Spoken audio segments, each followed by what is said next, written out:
Marine Le Pen, bonjour. Bonjour. Vous êtes présidente du Front National et vous tenez ce week-end vos universités d'été. Vous allez beaucoup parler d'économie. Vous prenez des mesures fortes, comme notamment la sortie de l'euro, le retour du franc. Beaucoup de questions à vous poser, juste peut-être question d'actualité, puisque vous vous intéressez à l'économie. Est-ce qu'il faut mettre sous tutelle la Grèce? Est-ce qu'il faut exclure d'abord la Grèce de la zone euro? Est-ce que vous vous rendez compte dans quelle situation on se trouve? Où des gens sont en train de nous expliquer qu'on va abandonner le modèle démocratique pour le modèle oligarchique. C'est-à-dire qu'un certain nombre de technocrates vont prendre le pouvoir sur l'avenir de la Grèce et ce ne sera donc plus le peuple grec qui décidera, parce que c'est ça en réalité la mise sous tutelle. La réalité, c'est que la situation de la Grèce est dramatique, que c'est un puits sans fond, mais demain ce sera le Portugal, après-demain l'Espagne, puis l'Italie, et objectivement la France n'a pas grand-chose à envier à cette situation. À ce moment-là, qu'est-ce qu'il faut faire? Eh bien voilà, mais c'est bien la question, et c'est celle qu'on ne pose jamais à nos dirigeants. Jusqu'où va-t-on aller? On nous a déjà demandé 60 milliards d'alourdissement de notre dette pour verser aux différents plans. Grec numéro 1, grec numéro 2, portugais, irlandais.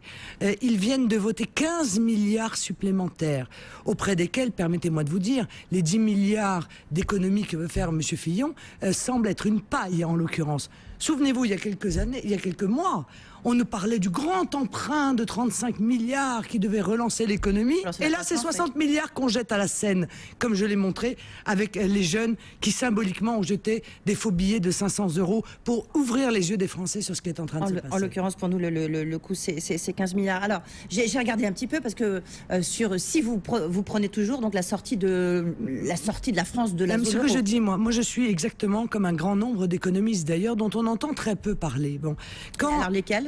Parce que Nouriel Roubini, par exemple, excusez-moi, Nouriel Roubini, par exemple, qui clairement a indiqué que l'Espagne, le Portugal, la Grèce, l'Italie, l'Irlande seraient sortis de la zone euro dans les 5 ans. Bon, je pense aussi à Amartya Sen, quand même, qui est prix Nobel d'économie en 98, qui a dit l'euro fait tomber l'Europe.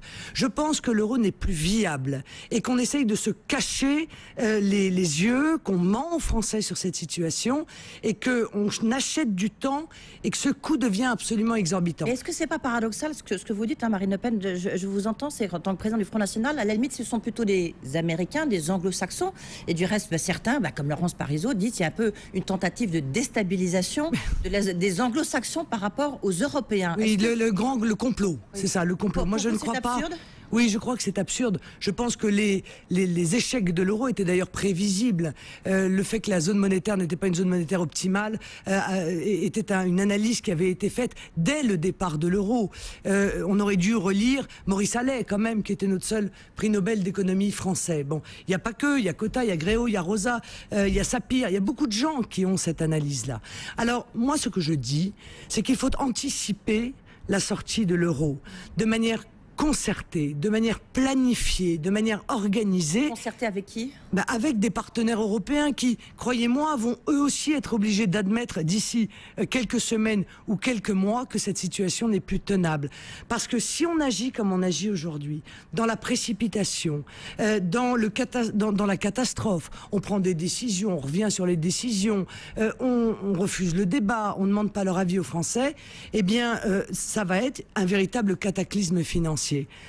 La Cour constitutionnelle allemande vient de se défausser en réalité. De valider, enfin d'autoriser en tous les cas. Oui, d'autoriser en rappelant de manière très précise que c'est au peuple de décider de cela. Croyez-vous très honnêtement que le Bundestag va indéfiniment ouvrir le porte-monnaie des Allemands qui sont plus attachés encore que nous pour sauver indéfiniment des pays qui ne sont pas sauvables? Je ne le crois pas. Alors Marine Le Pen, vous connaissez bien les chiffres, hein, visiblement. On a une dette quand même de 1500 milliards d'euros. En plus que ça, 1680 milliards. Vous faites la traduction ça fait absolument, c'est près de 10 000 milliards vous voyez, c'est 10 trillions en France si vous multipliez par 6,57. Donc vous voyez, c'est absolument colossal. Si demain vous êtes élu à la tête de la France, vous prenez cette décision, vous pouvez imaginer que tout de suite, il y aura.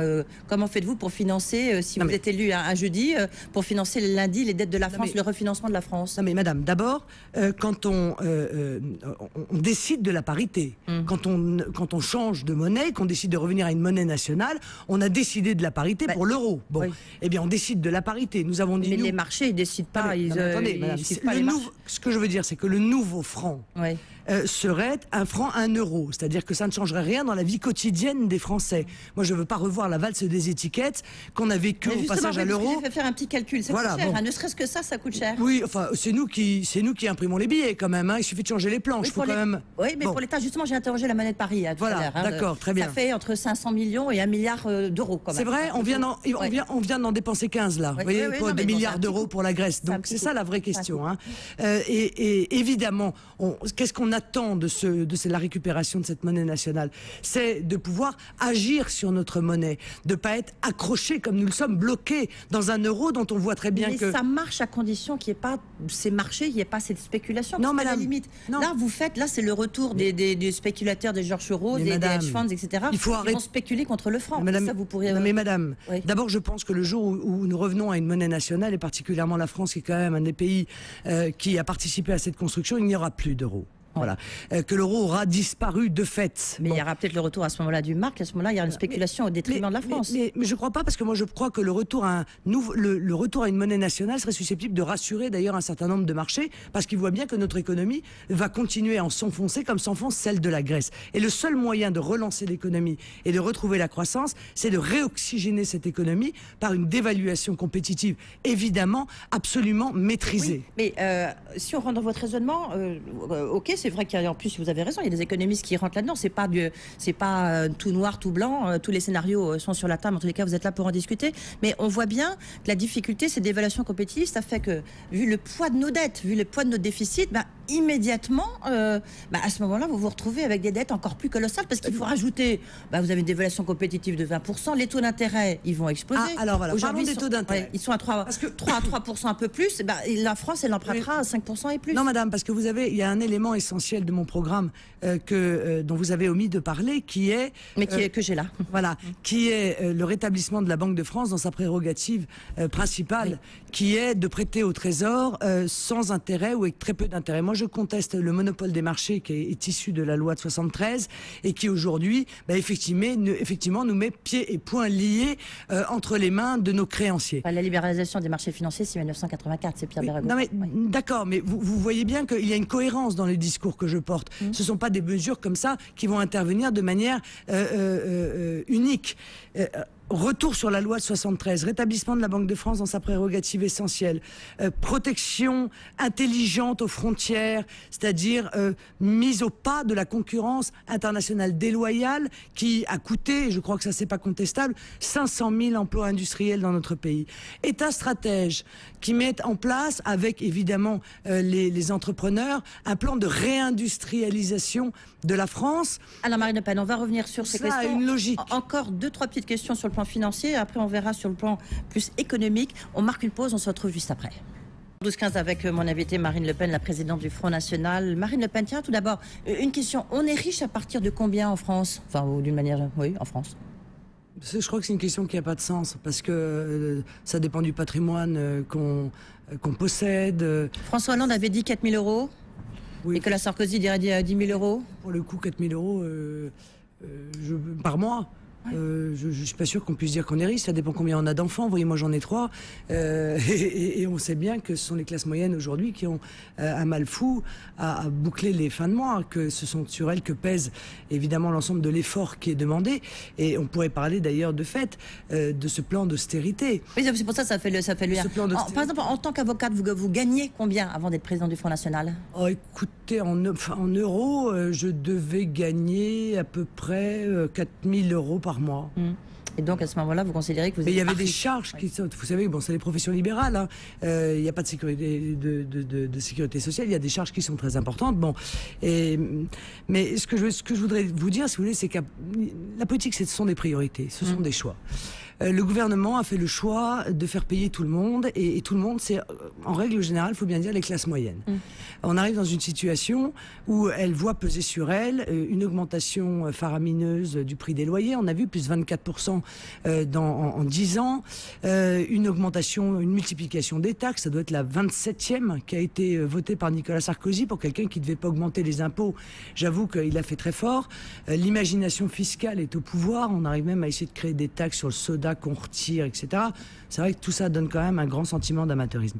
Or, vous avez vu la décision de Coca-Cola qui a dit que du coup ils allaient geler leur décision d'investir en France? Oui, mais enfin je veux dire, au-delà, j'ai évidemment vu ça. Mais oui, le risque est important malgré tout, parce qu'on n'est pas isolé. La France n'est pas un pays isolé. Oui, bien sûr, non, mais le risque est important, mais surtout ce que je trouve assez pittoresque, c'est que, si vous voulez, encore une fois, ça touche souvent les classes populaires. L'augmentation de la TVA sur les sodas, sur les parcs d'attractions, j'en parle pas parce que c'est encore pire. Bon, on voit bien que tout ça, c'est du bricolage. La réalité, c'est qu'il y a des grands choix et que le gouvernement ne veut pas se mettre en face de ces grands choix. Moi, j'ai la responsabilité de le faire. Je dis aujourd'hui, la France est un pays où il existe une immigration massive. Nous ne pouvons plus supporter le poids financier de cette immigration. Alors, il y a des économies à faire. Bah, écoutez, supprimons l'AME. Parce que l'AME, c'est 700 millions d'euros par an. Oui, quand vous dites 700 millions, c'est ce que je vous disais, le chiffre sur le transformé en... C'est petit par rapport à... Oui, c'est petit, mais enfin, je crois que la grande discussion des 2 derniers jours, c'était sur 1 milliard. Bon, bah, vous voyez, là, il y en a quand même 7/10 trouvés en une mesure. La niche Copé, c'est 5 milliards d'euros par an. Bon, c'est une niche dont on sait très bien qu'elle bénéficie aux grands groupes et qu'elle est... Aux entreprises, enfin, aux holdings, je rappelle. Oui, aux grands groupes. Oui. Aux grands groupes, alors que ceux qui nécessitent une aide aujourd'hui dans notre pays, c'est les PME, PMI, parce qu'on sait très bien que ce sont elles qui peuvent créer l'emploi. Il y a 4 millions d'entreprises dans notre pays qui, si elles embauchaient une seule personne, régleraient le problème du chômage. C'est ce que dit Laurence Parisot, présidente du MEDEF. On dit si chacune de nos entreprises embauche une personne, eh ben, ça fera... Oui, mais sauf que Laurence Parisot, elle est le défenseur des grands groupes, pas des PME, PMI, pas des petites entreprises qui ne se sentent pas du tout représentées par les choix du MEDEF. Et c'est si vrai d'ailleurs que Madame Parisot m'attaque régulièrement de manière très violente parce que je vais à l'encontre du modèle économique qui est le sien et qu'elle défend. Voilà. Donc, il faut faire des choix. Moi, j'assume de faire des choix. Le gouvernement de Nicolas Sarkozy, lui, il n'assume pas. Et donc, il prend des décisions qui sont injustes. Est-ce que vous ne pensez pas justement que si vous sortez de l'euro, vous retournez aux France, ça peut pénaliser les petites entreprises qui pourront plus justement exporter, et en plus les grands groupes, ils auront plus envie de rester. Alors là, j'ai du mal à comprendre. Pourquoi n'exporter Justement, la dévaluation compétitive qu'utilisent, je vous signale, toutes les nations du monde. Il faut quand même pas se raconter d'histoire. Bon, on voit bien que la Chine et les États-Unis sont dans un processus de dévaluation compétitive permanente. Justement, la dévaluation compétitive, c'est fait pour booster les exportations, pour rendre justement plus compétitives les entreprises. Parce que si c'est pas ça, la compétitivité, on va la chercher où? Dans la baisse des salaires. Je prends un exemple parce que c'est ce qui s'est passé, c'est en Argentine. Alors c'est un peu loin, je suis d'accord, mais c'est une économie quand même qui est très développée. Ils ont décidé justement, la présidente Kirchner, elle a décidé de bloquer les sorties de capitaux et d'évaluer la monnaie qui a perdu 20-30%. Ça a été une véritable catastrophe, notamment sur le plan des entreprises en Argentine. Non mais attendez, excusez-moi, on va quand même pas comparer la France à l'Argentine. Et l'Argentine a eu, c'est vrai que l'Argentine a eu 3 ou 4 années difficiles, mais qu'elle a spectaculairement redressé son économie quand même, me semble-t-il. Alors qu'elle était, si elle a pris cette décision-là, c'est que l'Argentine était évidemment au bord du gouffre. Bon, il y a des choix à faire. Encore une fois, ce que je vois moi, c'est que le choix porté par l'UMP et par le PS aujourd'hui est un choix dont on connaît l'issue parce qu'elle est inéluctable. Voilà. L'issue, c'est non seulement la ruine, c'est une chose, mais c'est également la perte de notre liberté de peuple. On sent notre liberté de peuple. Moi, je ne veux pas être sous la tutelle de la Troïka, du FMI, de la Commission. Je ne veux pas. Je veux que mon peuple soit libre. Face aux grandes économies émergentes, est-ce que vous pensez que la France a une possibilité de rester, ne serait-ce que la 5e puissance du monde? Mais madame, je pense que la zone euro est la plus faible du monde. Voilà. Mais pourquoi vous dites ça? Écoutez, regardez la croissance de l'euro par rapport au dollar. Mais regardez la croissance de la zone euro. Mais c'est bien gentil de donner des chiffres, mais réellement, l'appauvrissement du peuple français, la désindustrialisation massive de la France, la balance commerciale déficitaire, la sécurité sociale déficitaire, les déficits qui explosent, la dette qui explose. Oui, ne me dites pas que l'euro a été une bonne expérience. Ça n'est pas vrai. Ça nous a protégés en sens notamment de matière. À ce moment-là, imaginez ce qu'il faudrait pour payer, je sais pas, j'imagine que vous avez fait des calculs, le pétrole. Mais alors à la pompe. Et mais ça ferait 1,75 je crois. Ah bon? Mais ouais. Dites-moi, il me semble que 70% du prix du pétrole, ce sont des taxes qui sont perçues par l'État. Eh bien, il faut baisser les taxes perçues par l'État sur le pétrole. Et il faut les contrebalancer. Oui. Non, il faut les contrebalancer par une taxation des grandes entreprises pétrolières et gazières. Ce sont des choix qui sont à faire, encore une fois. Mais moi, cette espèce de vision systématique qu'on cherche à nous imposer, qu'on est un tout petit pays, tout faible, et que jamais on s'en sortira tout seul, je ne le crois pas. Je crois que la France a des atouts extraordinaires sur le plan économique. Encore faut-il qu'il y ait une concurrence qui soit véritable, et elle n'existe plus. Il y a beaucoup de problèmes en France à régler. Il y a le problème des quasi-monopoles des grands groupes. Il y a le problème des ententes auxquelles on ne s'attaque pas assez sérieusement et assez durement. Les quasi-monopoles des grands groupes, oui. Vous faites je pense à la pétrolière, j'imagine. Mais il n'y a pas que ça. Oui. Les grands groupes, notamment d'ascenseurs. Vous imaginez pas, oui, par exemple, mais dans tous les domaines, on est en train d'assister à la disparition des indépendants au bénéfice des grands groupes. C'est vrai pour les pharmacies avec les laboratoires, c'est vrai pour les taxis, c'est vrai pour toute une série de secteurs économiques, et évidemment, je pense à la grande distribution, dont je pense qu'elle a coûté 2 millions d'emplois dans le petit commerce dans les 2 dernières décennies, et qu'il y a lieu d'agir, parce que je pense que loin de créer une concurrence, la grande distribution, en réalité, donc, vous pensez qu'il faut casser les grands groupes quelque part? Je pense qu'il faut s'attaquer aux centrales d'achat. Oui. Oui, et que les centrales d'achat ne devraient pas pouvoir, être présentes pour la livraison d'un produit sur le territoire français, ne pourraient pas être présentes sur le marché à plus de 15 ou 20% par centrale d'achat. Oui. La crédibilité économique, c'est là-dessus que ça va se jouer la campagne présidentielle, vous pensez? C'est tout notre avenir qui en dépend, et encore une fois, pas seulement l'avenir économique et social de notre pays, c'est également la liberté de notre pays qui est en jeu, si j'en crois les déclarations de votre précédent invité. Oui, vous avez, en l'occurrence, c'était Jean-Pierre Jouyet, le président de l'AMF, vous avez votre projet économique, en tous les cas c'était les grandes lignes, avril 2011, vous avez dit que vous allez chiffrer votre programme économique, oui, mais sûr. Ça après la loi de finances 2012. Est-ce que déjà vous avez une esquisse, une ébauche de votre chiffrage de votre programme économique? Non, nous rendrons le chiffrage au mois de novembre. Nous avions été les seuls à chiffrer notre programme en 2007, et nous étions les seuls à avoir un programme en équilibre. Eh bien, nous les chiffrerons également en 2012. J'espère que les autres candidats feront cet effort aussi. 2 petites questions parapolitiques, mais enfin autres qui n'ont rien à voir avec l'économie.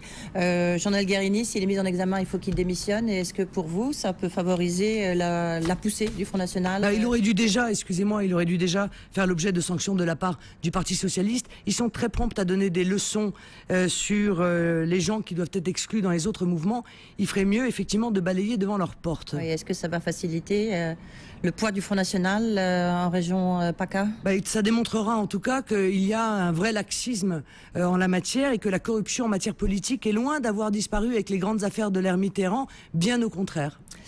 Où étiez-vous le 11 septembre 2001? Est-ce que vous en souvenez? Qu'est-ce que ça évoque pour vous? Bien sûr, j'étais au siège du Front National au paquebot, et je me souviens très précisément du moment où, voyant en direct arriver le 2e avion sur la 2e tour, la conscience s'est faite qu'il s'agissait d'un attentat, et non pas, comme on aurait pu éventuellement le penser, d'un accident. Ça reste effectivement un souvenir très fort dont je ne suis pas sûr qu'on ait tiré aujourd'hui encore toutes les leçons. Merci beaucoup Marine Le Pen. On reviendra sans doute sur toutes ces questions économiques. Je rappelle que vous êtes présidente du Front National. Merci d'avoir été avec nous.